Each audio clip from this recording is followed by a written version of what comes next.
Okay, we can start.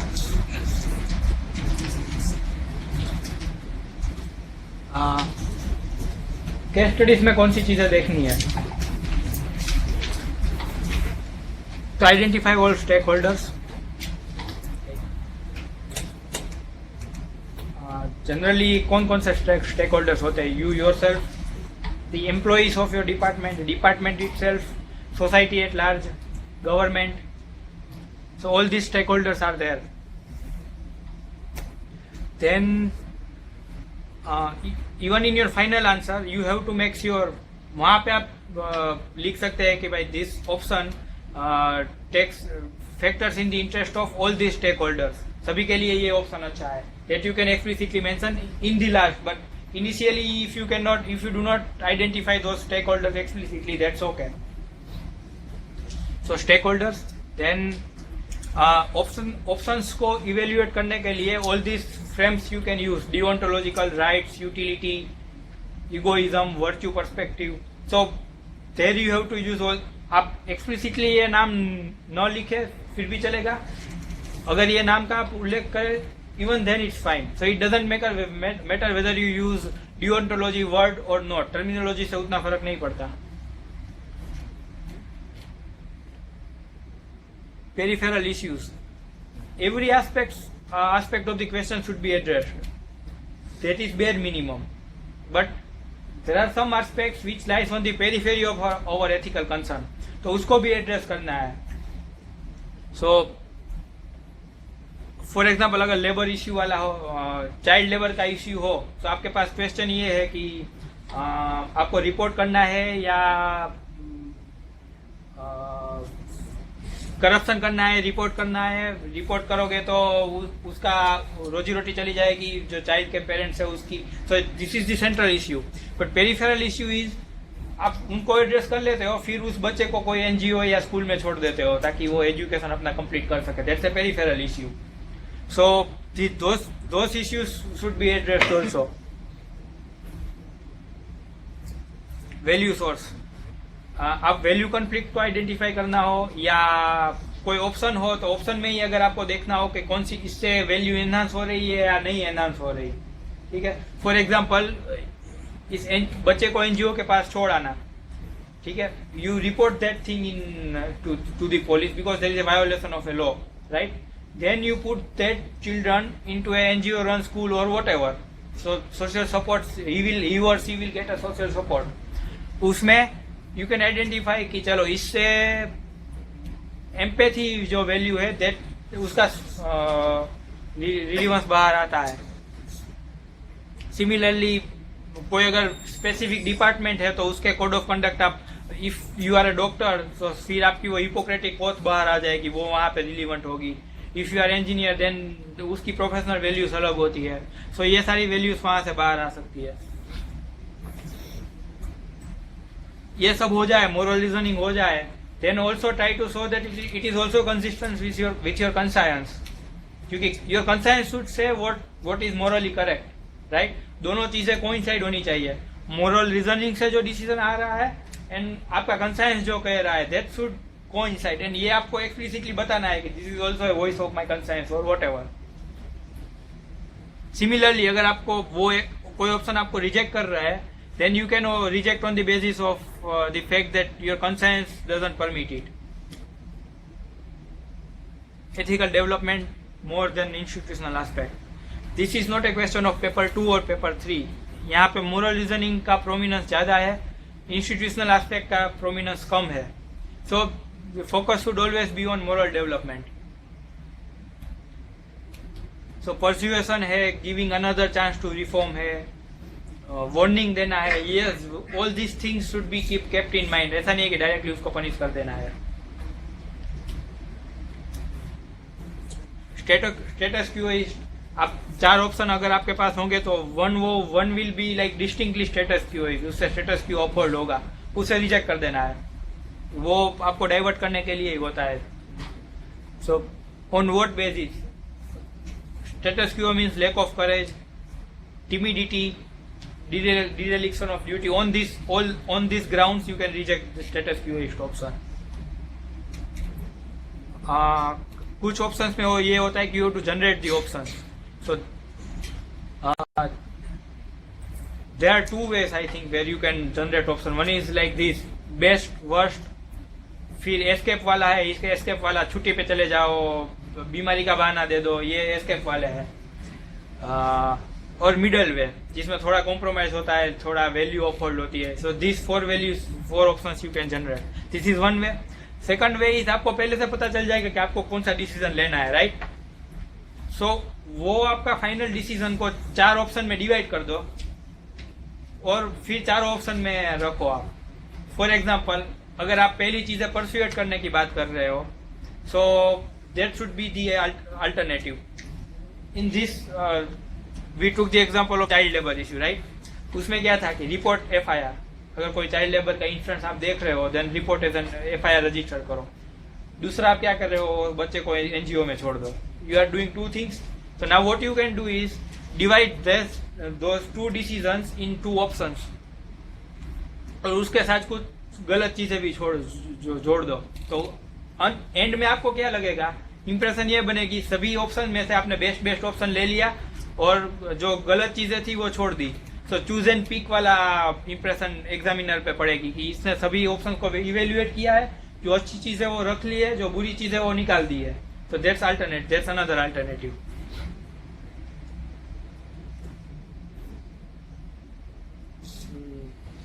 जहां पे भी एटीट्यूड वाला इश्यू अगर एप्लीकेबल है, then you have to put it there.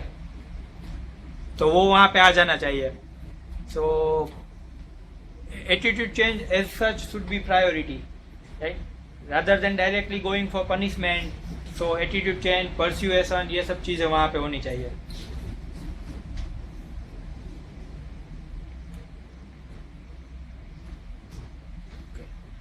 Attitude change, persuasion, perception management, इन सभी के लिए NGO, SHG means you have to take care of 2 things. One, your decision should, if possible, whenever possible, should show your democratic attitude. It should show that you are consulting others and you are keeping people with yourself. That is one thing. Second thing is you are also factor in civil society. आप civil society का role भी देख रहे हो decision making में. So this 2 things whenever possible you should demonstrate.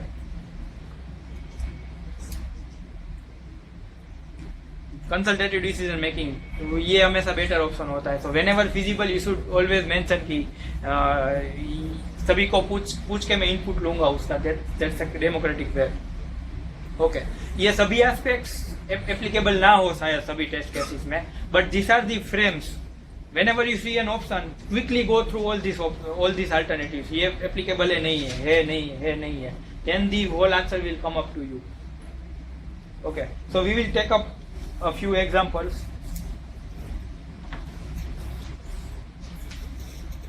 2014 का paper था जिसमें बोगस रेप कंप्लेंट वाला एक केस स्टडी था. I will read out that case study. You are a no-nonsense officer. You have been transferred to a remote district to head a department that is notorious for its inefficiency and carelessness. You find that the main cause of the poor state of affairs is the indiscipline of a section of employees. They do not work themselves and also disrupt working of others. You first warned the troublemakers to mend their ways or else face disciplinary action. When the warning had little effect, you issued a so-cause notice to the ringleaders. As a retaliatory measure, those troublemakers instigated a woman employee amongst them to file a complaint of sexual harassment against you with the Women's Commission. The Commission promptly seeks your explanation.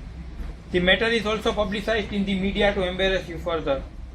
Some of the options to handle these situations could be as follows. 1. Give your explanation to the Commission and go soft on the disciplinary action. 2. Ignore the Commission and proceed firmly with the disciplinary action. 3. Brief your higher-ups, seek directions from them and act accordingly. Suggest any other possible options, evaluate all of them and suggest the best course of action, giving you reasons for it. एक बार एक overview दे देता हूँ क्या test case study है. एक officer जो है वो ट्रांसफर होता है, नए डिपार्टमेंट में जाता है, वहाँ के एक one section of the employee doesn't work, उन लोगों का काम नहीं करना है, कोई काम करे तो उसको रोकते हैं ये लोग। This is the attitude. आपने पेपर 4 पढ़ रखा है, इसलिए आपने उसी तरह से प्रोसीड किया। पहले वार्निंग दी, नहीं माने, फिर डिसिप्लिनरी एक्शन की बात की, पहले परसुएट किया, नहीं माने, डिसिप्लिनरी एक्शन की बात की, फिर भी नहीं माने। So now they are coming after you. एक फर्स्ट कंप्लेन लिखवा दी सेक्सुअल हेरेसमेंट की विथ वुमेन्स कमीशन, एंड पूरी चीजें मीडिया में चली गई है। So now what options do you have? एक ऑप्शन ये है कि वुमेन्स कमीशन के पास जाओ और डिसिप्लिनरी एक्शन में सॉफ्ट चले जाओ, ताकि they will take back their complaint. Second is commission को इग्नोर कर दो और डिसिप्लिनरी एक्शन के लिए जाओ, और हायर अप अपने बॉस को पूछो क्या करना है, वो जो करता है वैसा करो। सो बेसिक चीजें इसमें कौन सी देखनी? एक तो there is a section of employ who are trouble makers, not all of them, right? Number 1। Number 2, stakeholders इसमें कितने हैं? यू योरसेल्फ, डिपार्टमेंट का नाम खराब हो रहा है, number 2, employees of your department, number 3, women's commission, number 4, and people at large. ठीक है, all this are stakeholders. Now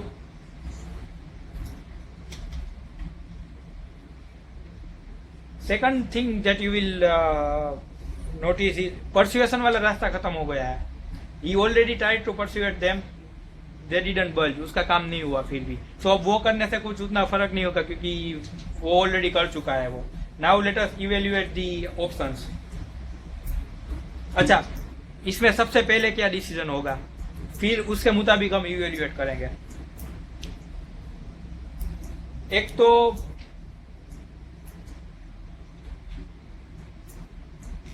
women's commission के सामने तो अपीयर करना ही है, because it's a constitutional body, और वो अपना काम कर रहे हैं, राइट? उसके सामने तो अपीयर करना है, नंबर 1। वो जो लोग हैं सेक्शन ऑफ ट्रबल मेकर्स जो है, उसको भी सबक सिखाना है। अदरवाइज क्या होगा कि आप चले जाएंगे तो फिर वो डिपार्टमेंट का तो वही हाल होगा। सो उसको भी you have to take care of. There is also an issue of perception management in media, क्योंकि मीडिया को इसके बारे में सब पता है। ठीक है, तो ये सभी एस्पेक्ट तो आपको करना ही है। सो now let us think about these alternatives. Number 1, give your explanation to the commission and go soft on the disciplinary action. Good thing is obviously you are going to the women's commission, that's your duty, the deontological aspect. तो institutional measures है वो आपको follow करने ही है। In fact you should go as fast as possible, जितना जल्दी हो सके उतना ये काम खत्म करना चाहिए।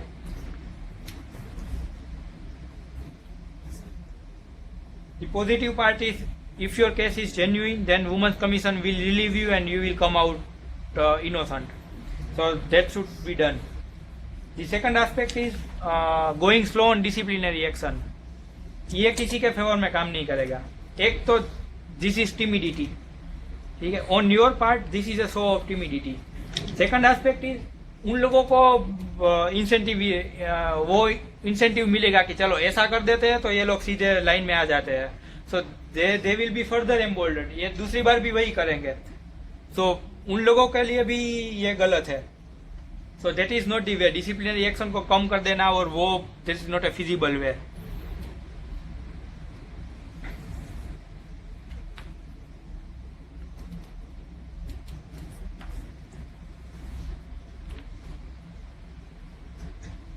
Another aspect is कि you are going slow on disciplinary action. Why? You are expecting कि उसकी वजह से वो लोग अपनी जो कंप्लेंट है वो वापस ले लेंगे। So as a compromise, this can be a compromise. But इसमें क्या होगा कि इसमें आपके compromise के लिए bigger issues are at stake, right? कौन से इश्यू स्टेक पे? वुमेन्स इश्यू में गलत कंप्लेंट आप कर सकते हो, सो दैट विल कई सारी अगर फर्स्ट कंप्लेंट हो जाती है तो लोगों को ऐसा लगता है कि वुमेन्स जो लॉस जो है वो इंस्टीट्यूशन से उसका एब्यूज ही होता है, राइट? सो वो एक स्टेक पे है, दूसरा पूरा डिपार्टमेंट स्टेक पे है। अगर आपने कॉम्प्रोमाइज कर लिया तो वो लोग तो नहीं सुधरने वाले, वो तो अपना काम करेंगे ही नहीं। So bigger values are at stake, so you can not compromise in that way. Second option is ignore the commission and proceed formally with the disciplinary action. Commission को इग्नोर क्यों करें? कमीशन को इग्नोर नहीं करना है क्योंकि that's direction of duty. उससे demerit है कि कमीशन को इग्नोर कर रहे हो तो मीडिया में आपका नाम और चलेगा। अगर आप इग्नोर कर रहे हो तो that will be considered your guilt. Media में बात ऐसी जाएगी कि ये अपीयर इसलिए नहीं हो रहा है क्योंकि वो गिल्टी है, उसको पता है वहां जाएगा तो उसको सजा मिलेगी। So that will, instead of solving the issue, it will further complicate it. So that is the demerit.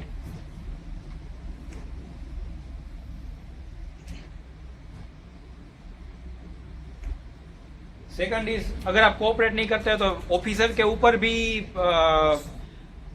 Disciplinary action आ सकता है। If you are not cooperating with a constitutional body then you higher ups will find another reason to take a disciplinary action against you apart from that woman's issue. So in no way it's advisable to not to cooperate with women's commission. Disciplinary action वाला जो issue है कि you should take disciplinary action, that is a good idea because you are following the law. आपको लगता है कि these are the trouble makers, then the right course is to hold them accountable and that's what you are doing. Third option is brief your higher ups and seek directions and act accordingly. ये common है सभी option में, किसी को पूछ लेने में कोई नुकसान नहीं है, बातचीत करने में कोई, there is no harm in talking to someone. So ये सही है। दूसरा बेनिफिट क्या होगा कि since they are more experienced they can guide you. ये उन लोगों ने सपोज ऐसा कुछ फेस किया हो, they can guide you. So that's the good aspect. Second thing, taking them into confidence will prevent you further. Suppose कोई issue complicate होता है तो आपके ऊपर डिसिप्लिनरी एक्शन नहीं होगा because you have already taken them into confidence, आपने सभी चीजें उनको बता दी है। So that's an advisable thing, but the complicated thing is act according to their advice. That you do, it's not necessary for you to follow it. Suppose वो लोग कोई अनएथिकल एडवाइस देते हो तो आप क्या करोगे? Suppose if they tell you कि चलो मैं आपका ट्रांसफर कर देता हूँ, take your transfer, so that's not, that's escapism. So acting as per their advice, you might reject that because it might not agree with your own moral judgment. So take advice but acting is at your discretion. Additional option क्या है?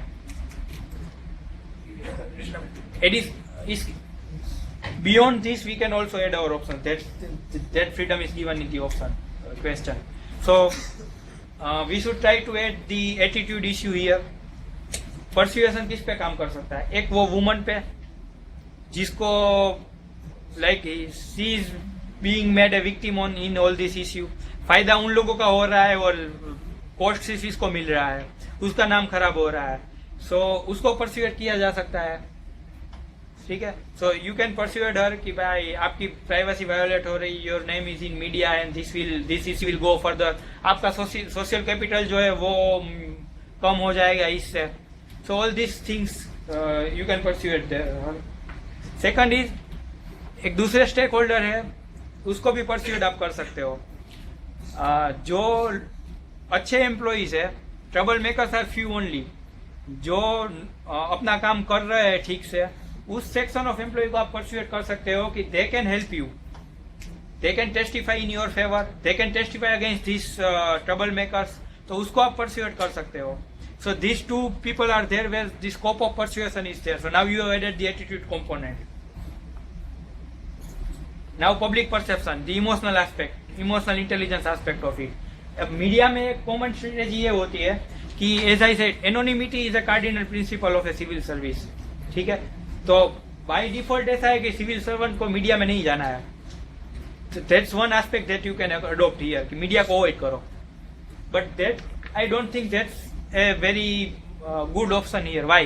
Media में नाम already civil servant का आ चुका है इसलिए। so now what that civil servant should do? Minimally ये message वो ऑफिसर पहुंचा सकता है कि I am already cooperating with the women's commission and जब तक मैं गिल्टी नहीं हूँ तब तक I have right to be considered innocent. एक बार गिल्टी हो जाऊँ देन यू कैन गो है। एंड ये सारी चीज़ें मीडिया के सामने ट्रांसपेरेंट रखो. So this option can be there, being honest to media and just having a minimal interaction where you say that you are following and complying to all rules and procedure. You want कि ये चीज़ें जल्द से जल्द खत्म हो जाए and justice will be done. So this you can do in the media because आपका नाम खराब हो रहा है already.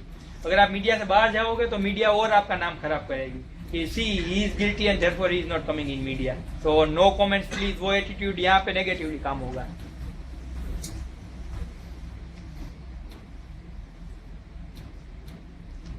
सो अब ये सारे ऑप्शंस हमने इवेल्युएट कर दिए. अब फाइनल आंसर में मल्टीपल पर्सपेक्टिव फ्यूज होने चाहिए, मल्टीपल एस्पेक्ट होना चाहिए. ऐसा नहीं कि आपने सिंगल लाइन डिसीजन ले लिया. इसमें आपने मल्टीपल डिसिप्लिन कौन से होंगे? एक तो you are persuading to people like that employee and that woman, that one thing. Second thing you are cooperating with the women's commission. Third thing is you are handling media well. So comprehensive आपकी strategy इससे बन जाएगी. और यहाँ here you can show कि सभी stake holder के लिए अच्छा है, डिपार्टमेंट के लिए क्यों अच्छा है, because fair proceeding is going on and guilty will be punished. If the civil servant goes he is proven innocent, then वो जो डिसिप्लिनरी एक्शन उसके ऊपर जा रही है वो सब निकल जाएंगे. तो डिपार्टमेंट का नाम वैसे भी इम्प्रूव होने वाला है. Similarly woman, if she is persuaded, उसका नाम ड्रैग नहीं होगा. एम्प्लॉइज, जो वो लॉ अबाइडिंग एम्प्लॉई है, ट्रबल मेकर्स नहीं है, उसके लिए भी अच्छा होगा क्योंकि ये लोग उसको भी काम नहीं करने के दे रहे हैं. सो सभी का इंटरेस्ट इसमें फैक्टर इन हो रहा है.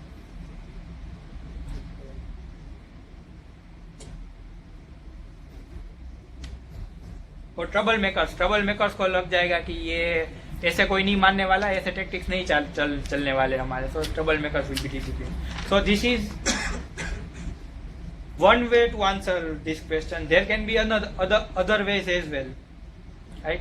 सो you can add more values, you can identify more values in these case studies and these changes are there. So एक कोई रिजिड स्ट्रक्चर नहीं होता. द बेसिक टेनेट इज सभी एस्पेक्ट्स आपने देखे या नहीं देखे. So that should be your concern.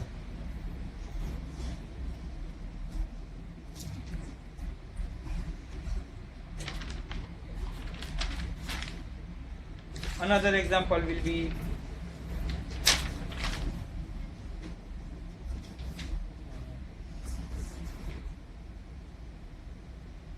give bribe or end carrier. I will read out that. This is also from 2014 paper 4.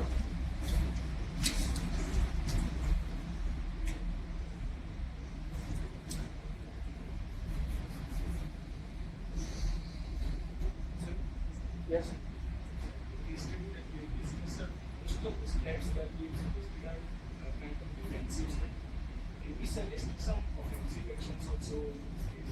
Okay, in this case study that I am reading, I have also included an offensive step. Actually, that's a better, wherever offensive step can be included, that's a better way to do it. Because वहाँ पे impression ये जाती है कि आपकी ethics जो है it's not only passive, आप actively उसको promote कर रहे हो. So, लेकिन that should be feasible depending on the context. You can take active steps. That will be there in this case study. Since here woman issue was there, so we cannot have offensive type of things. No, what he meant is, I will show you in the next case study. Offensive not that way, but here the civil servant का approach क्या था कि अपने आप को defend करो, because he is at the center of this issue. लेकिन we can also take a more proactive approach, जो इसमें I don't think उतना possible है, लेकिन next case study में देखेंगे.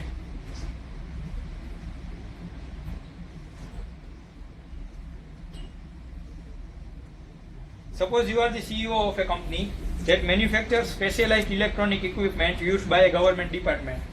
You have submitted your bid for supply of this equipment to the department. Both the quality and cost of your offer are better than those of the competitors. Yet the concerned officer is demanding a hefty bribe for approving the tender. Getting the order is important both for you and your company. Not getting the order would mean closing a production line. It may also affect your own career. However, as a value conscious person, you do not want to give bribe. Valid arguments can be advanced both for giving the bribe and getting the order, and for refusing to pay the bribe and risking the loss of the order. What those arguments could be? Could there be any better way to get out of this dilemma? If so, outline the main elements of the third way, pointing out its merits. Issue क्या है? एक CEO है जो उसकी product government को supply कर रहा है, उसमें उसने टेंडर भरा, टेंडर में each tender was the best tender, least costly and best quality, but still that person is asking for bribe. What to do? Should he pay bribe or not pay bribe? And is there any third option? वो जो बंदा है उसके खुद के बारे में कहा गया है कि he is a very value conscious person and he does not want to give bribe. So that we know about that person. अब इसमें जो आंसर बाहर आता है, ये दोनों में से कोई भी करना जरूरी नहीं है. बेटर ऑप्शन कौन सा होगा कि गो टू CBI और CVC और द रिस्पेक्टिव डिपार्टमेंट वेयर वहाँ पे आप कंप्लेंट करो. तो क्या हो सकता है कि CBI जो है it can arrange a raid to catch that person red handed. तो वो रेड हो सकती है और वहाँ पे वो जो करप्ट एम्प्लॉय है he will get caught, and if he will get caught then a new person will come and you will get a fair chance. So that's the best way. उसमें सिर्फ प्रॉब्लम यही है कि that might delay the decision. Otherwise that's a better strategy. उसमें क्या होगा कि as you said that's an active aggressive way. You are not just tolerating that person, either agreeing or disagreeing. अगर आप उसके साथ डिसएग्री करते हो, नहीं मुझे ब्राइब नहीं चाहिए, ठीक है, जो होगा वो I will suffer the consequences. So that's a passive approach. You have upheld your morality, but that's a passive approach. यहाँ पे आप क्या कर रहे हो? You are a value conscious person. You are upholding your morality, but आप किसी और को सबक भी सिखा रहे हो अगर he is not following morality. So first giving the bribe and not giving the bribe. Giving bribe में merit क्या हो सकता है?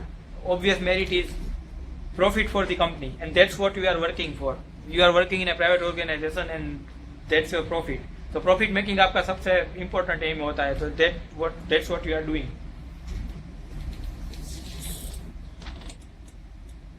दूसरी चीज ये है फैक्टर की contract is anyway legitimately company का ही कॉन्ट्रैक्ट है, क्योंकि बेस्ट कॉस्ट उसका है, बेस्ट क्वालिटी उसकी है. सो अगर ब्राइब नहीं होता तो कॉन्ट्रैक्ट उसी के पास आता. तो ऐसा नहीं है कि कंपनी कोई खराब काम के लिए ब्राइबिंग दे रही है, जो उसका हक है उसके लिए वो कंपनी ब्राइब दे रही है. So that's another aspect.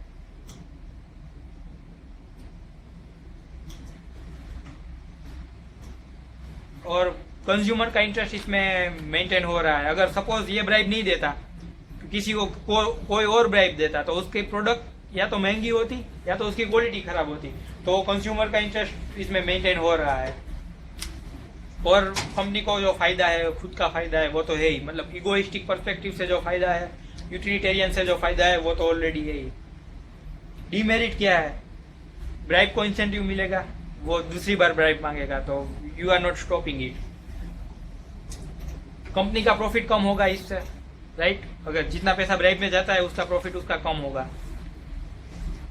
अगर एक्सपोज हो चुका है, ये किसी भी ब्राइबिंग इंसिडेंट में ये चीज कॉमन है, इफ एक्सपोज तो उसके डिजास्टर्स कंसिक्वेंसेस होंगे. That will be far more dangerous than not giving the bribe. Consequences क्या हो सकते हैं? आपका प्रोजेक्ट तो जाएगा ही, और सीईओ को क्रिमिनल प्रोसीडिंग हो सकती है उसके अगेंस्ट, कंपनी ब्लैकलिस्ट हो सकती है, और पूरी कंपनी ही बंद हो जाएगी. तो that risk is very high then just closing down one assembly line.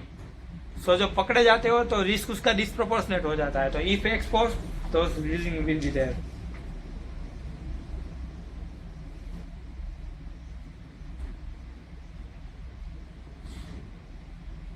फिर मॉनेटरी बेनिफिट के लिए मीन्स एंड एंड्स. यहाँ पे एंड क्या है? एंड अच्छा है कि you have a fair bid, that is the end, but means are wrong. Corruption is a means, तो एंड्स और मीन्स. सेकंड इज सीईओ ने ऑलरेडी कह दिया है कि he is a value conscious person, so उसका क्या हो जाएगा, here we can add that attitude part, cognitive dissonance हो जाएगा, he is doing something else, he believe something else, उसका अफेक्टिव कंपोनेंट अलग है, उसका बिहेवियरल कंपोनेंट अलग है, तो he will be in a moral stress, he won't be happy after taking this decision. So उसका कंसाइंस नहीं परमिट कर रहा है, moral anxiety he is getting it, so that's the demerit. Giving the bribe, giving the bribe में merit क्या है, not giving the bribe, sorry not giving the bribe, उसमें merit क्या है, वैल्यू कंसिस्टेंट बिहेवियर, जो कंसाइंस करता है वही वो कर रहा है, कोई मोरल एंजाइटी नहीं होगी, कॉग्निटिव डिसोनेंस नहीं होगा, so that's a fair decision from that perspective. Expose आपने अवॉइड कर दिया, अगर एक्सपोज हो सकता है तो उसका जो डिसप्रोपोर्शनेट कंसिक्वेंसेस है दैट यू हैव अवॉइडेड, और you are not incentivising bribe. Demerit क्या है, अगर आप नहीं देंगे तो कोई और देगा, अगर कोई और देगा तो कस्टमर को नुकसान होगा क्योंकि उसको पुअर क्वालिटी प्रोडक्ट्स मिल रही है, because you have the best quality, so from their perspective it will be bad if someone else gives the bribe. Second is by not giving the bribe you are not stopping the instance of bribe, आप खुद bribe नहीं देंगे लेकिन कोई और तो देगा ही, सो दोनों चीजें इंपॉर्टेंट है, बुरी चीज आप नहीं करें दैट इज वन एस्पेक्ट, बुरी चीज ही आप ना होने दे that is different second aspect. So इसमें एक मोरालिटी अपहोल्ड हो रही है लेकिन दूसरी मोरालिटी नहीं अपहोल्ड हो रही, you are permitting an evil but you are not participating in it.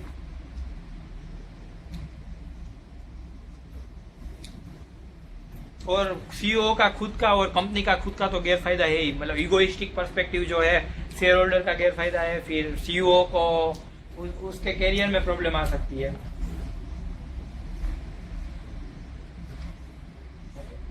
ये इस डायलेमा को अवॉइड कैसे कर सकते हैं, अप्रोच क्या होना चाहिए, एंटी करप्शन ब्यूरो या सीबीआई या सीवीसी कोई भी फोरम है वहां पे आप अप्रोच कर सकते हो और उसकी हेल्प लेके you can expose this thing, that is one aspect. Second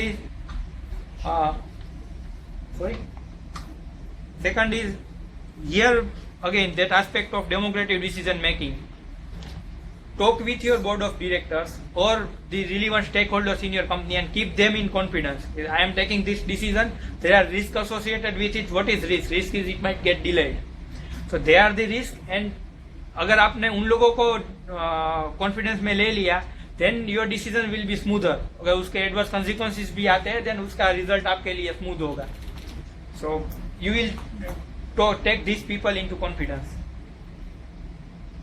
इसका फायदा क्या है, ऑब्वियसली मेरिट्स आर, दोनों चीजें इसमें हो सकती है जो एड्रेस होती है, ब्राइबिंग भी नहीं हो रहा और आप भी ब्राइब नहीं दे रहे हैं, ऑल स्टेक होल्डर, सभी स्टेक होल्डर का इंटरेस्ट यहाँ पे हो रहा है, सिटीजन कस्टमर जो है उसको बेस्ट प्रोडक्ट मिल रही है, आपकी कंपनी को वैल्यू मिल रही है, पैसे मिल रहे हैं, करप्ट ऑफिसर को पनिशमेंट मिल रही है, ऑर्गेनाइजेशन का इमेज डेवलप हो रही है because as an honest organisation, so all this things are taken into consideration, so this can be your answer, right? The third and final case, okay, so now you got the point, this is the instance of active morality, why villagers migrate. Now this might go even further, last case में क्या था, it's not that 125 marks or 125 marks case study are there, इस बार क्या है case study कम कर दी गई है लेकिन मोरल रीजनिंग वाले जो पार्ट है दैट हैज बीन इंक्रीज्ड, सीधा आपको कुछ करना है ऐसे ऑप्शन, जो विलेजर वाला जो ये पार्ट है मैं अभी पढ़ूंगा उसमें it's more focused on the moral analysis और the moral reasoning and less on doing something yourself. Let me read out the question. Why villagers migrate? In our country, the migration of rural population to towns and cities is increasing drastically. This is causing serious problems both in rural as well as in the urban areas. In fact, things are becoming really unmanageable. Can you analyze this problem in detail and indicate not only the socio-economic but also the emotional and attitudinal factors responsible for this problem? Also, distinctly bring out why.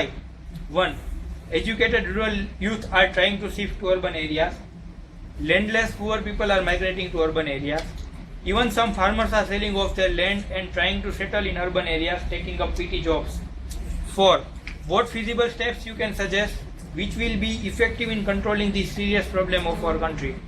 Issue क्या है? Urban migration हो रहा है, उसके factors analyse करें, socio economical factors as well as attitudinal and emotional factors. This is part 1 of the question. Part 2 of the question is ये सब phenomena क्यों हो रहा है, you have to explain that. Educated rural youth क्यों migrate कर रहा है, लैंडलेस पुअर लेबर क्यों माइग्रेट कर रहा है, एंड रिच फार्मर जो है वो अपनी लैंड को सेल कर देते हैं, then he migrates to the urban society. Why? इन तीनों के रीजंस क्या है? The third aspect is the question what feasible steps can you suggest which will be effective in controlling this serious problem of our country. So this components are there. First is factors why migration happens. एक तो socio economic factor होते हैं, ठीक है, that belongs to paper 2 and paper 3. Poverty, then unemployment, then landlessness, drought, caste violence and caste discrimination. So all these factors lead to migration. But उसके अलावा भी factors होते हैं, एटीट्यूडिनल एंड इमोशनल फैक्टर्स. उसमें क्या होता है कि अर्बन सोसाइटी ऑलरेडी गांव में पहुंच गई है through TV, through other consumer culture जो है वो पूरा ऑलरेडी पहुंच गया है. सो रूरल सोसाइटी में एक एस्पायरेशन डेवलप हुआ है कि नहीं, urban society is a better society, rural society is a bad society. So एक ऑलरेडी एक स्टिग्मा बन गया है रूरल सोसाइटी के प्रति. जैसे हम कहते हैं कि if someone is illiterate and backward we will call it देहाती है ये. So actually, technically speaking, in village, someone with PhD also can live in a village. ठीक है? So illiteracy और lack of educational qualification का और rural society का कोई natural connection नहीं है. But we still say देहाती means backward person. So ये हमारे माइंड में तो है ही, अर्बन सोसाइटी के तो माइंड में तो है ही, बट ये टीवी और उसके सभी के थ्रू उन लोगों के माइंड में भी चला गया है. So they themselves do not feel positive about themselves. So वो inferiority complex आ गया है. Urban society is better there. So वो इस वजह से वो migrate कर रहे हैं. So that is attitudinal and emotional factors. So pull और push migration दोनों में ये factors अलग अलग काम करते हैं. pull migration में क्या, push migration में क्या होता है कि विलेज में एक ऐसी conditions होती है जो उसको बाहर आने देती है. वो कौन सी कंडीशन होती है? Caste discrimination and caste violence for example. वहां से अगर वो माइग्रेट हो रहे हैं तो देन दिस पीपल, उसका एटीट्यूड ही खराब हो जाता है कि village is a bad society, वहां पे यही चल रहा है. तो वो इको डिफेंसिव एटीट्यूड बन जाता है कि village is a bad thing. Why is a bad thing? Because वो उसके लिए यूटिलिटी नहीं बन रही है उसकी, वो सेल्फ रिस्पेक्ट वहां पे नहीं हो रहा है. everyone knows about his and his family. So that is one push factor वाला migration is attitudinal problem से हो रहा है.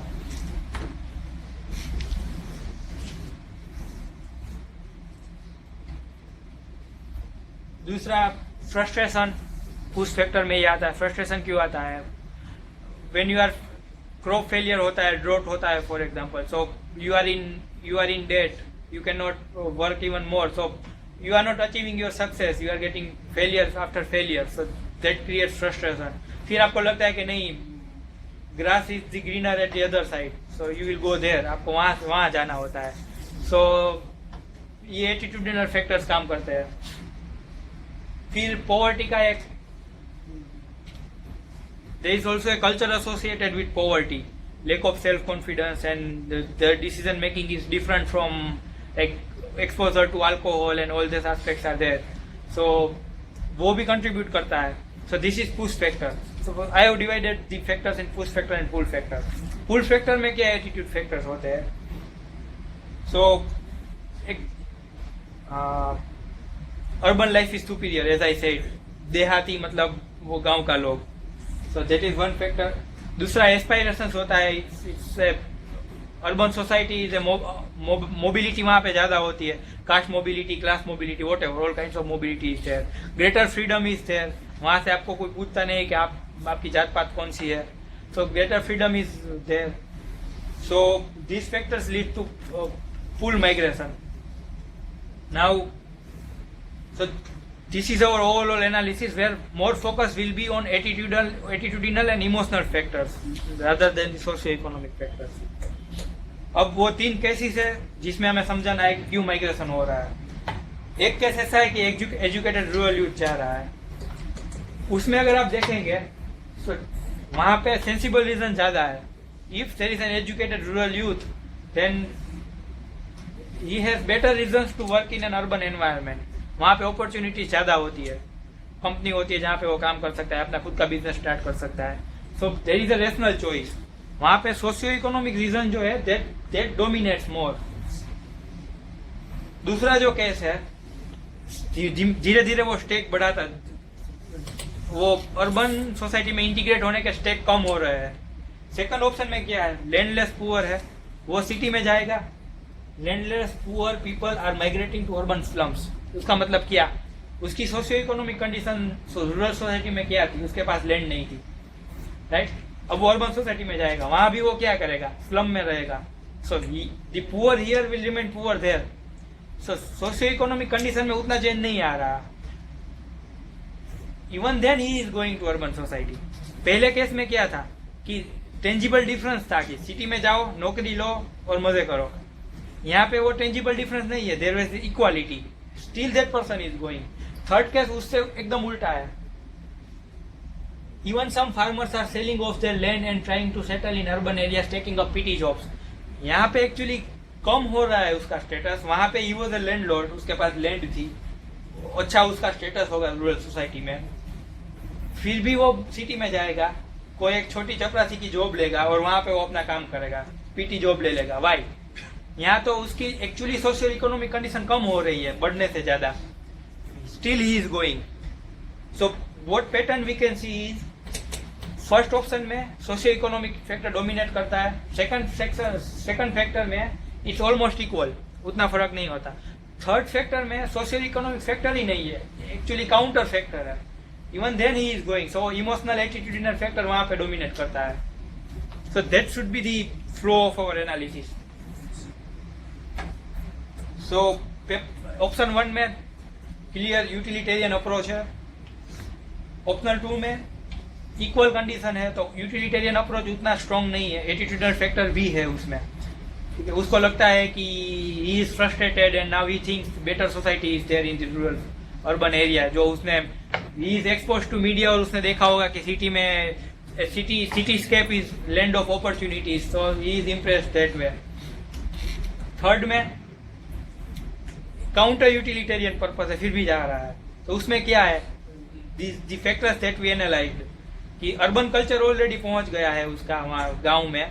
So now he is just doing the next logical thing कि urban culture, he is already impressed कि urban society is a better society and now he wants to settle there. उसके लिए दूसरे भी कई रीजन हो सकते हैं कि he wants his own children to study and to be brought up in an urban area. वो उसको लगता है कि मैं तो गाँव में बड़ा हो गया लेकिन मैं अपने घर वाले को सिटी में रखूंगा. सो ये एटीट्यूडल फैक्टर्स वहाँ पे ज्यादा होंगे. मैरिज, एजुकेशन, चिल्ड्रन, ये सब फैक्टर्स हो सकते हैं उसके लिए. Now what feasible steps you can suggest which will be effective in controlling this serious problem of our country. तो इसमें एक चीज तो ये है कि urbanisation is not an evil, it's a good thing. Problem कहाँ पे जनरेट होती है, अर्बन कैपेसिटी कम है और लोग ज्यादा आ रहे हैं. That is one problem. Second problem is आप ऐसा मान रहे हैं कि अर्बन सोसाइटी रूरल सोसाइटी है, it's a backward society and वो उसके प्रति जो इंफीरियर कॉम्प्लेक्स है वो नहीं आना चाहिए. सो ये चीजें नेगेटिव है. पूरा urbanisation itself is not problematic. So we have to give a measured answer. ठीक है, सो उसमें हम क्या कर सकते हैं कि एक ये मेंटालिटी हमको निकालिए, देहाती मतलब बैकवर्ड, ये मेंटालिटी हम कैसे निकाल सकते हैं. तो जैसे अर्बन कल्चर रूरल कल्चर में पेनिट्रेट करता है, we can do the counter. Many things are there in the rural area which is better than urban area, but we are not recognizing that. Which one? Social capital. People live a very communal life. वहाँ पे crime कम होता है. यहाँ पे अगर आप देखें तो क्राइम ज्यादा होता है. क्यों? क्योंकि अर्बन लाइफ में एनोनिमिटी होती है, सोशल कोहेजन नहीं होता. In rural life social cohesion is very high. सबको पता है कि पास वाले घर में क्या चल रहा है. अगर कोई चोर आएगा तो वो जाके बोलेगा कि नहीं निकलो यहाँ से. सो ऐसा कभी सिटी अर्बन लाइफ में नहीं होता. We don't care what happens in the neighbourhood. So social cohesion जो है वो रूरल सोसाइटी में ज्यादा होता है. Their way of life it's more sustainable, like use of गोबर gas for example. So it's environment friendly, and our consumption life pattern is more environment degrading. Then lifestyle, eating habit. For example, wheat consumption coarse cereals जो होते हैं, that is more healthier than the wheat and rice. So जो बाजरे का रोटला आता है, that is better than roti. So many of our food habit is because eating rice is somehow healthy and we eat it. It's actually not healthy. So that is something that we can learn from the rural society. So that counter culture can be here, the learning best from the both of the worlds. Urban का जो best है वो rural में डालो, rural का जो best है वो urban में डालो. So that attitude can be changed. That is one aspect. Second, you can mention Gandhiji's emphasis on the rural economy and rural society, or the virtues of a rural life. You can mention his name.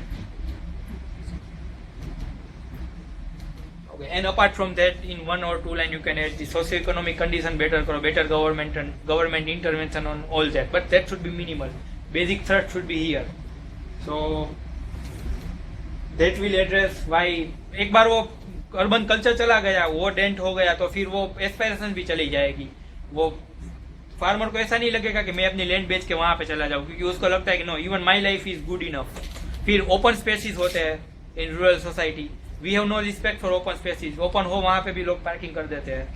So that's something that we have to learn from rural society. So that's it. Like here I have added Gandhiji. Wherever feasible, you can connect your argument with either the life of these people or some religious principle. Whenever you can connect it, because that will strengthen your argument. Because you are not inventing your own thing. Already की well established चीज है, उसी को आप link कर रहे हो. So that you can do. That's it. That addresses the last case study. So what you should do is practice more. जितनी ज़्यादा प्रैक्टिस करोगे, ये जो एस्पेक्ट्स है वो रिलीवेंस आपको तभी एस्टेब्लिश होगा.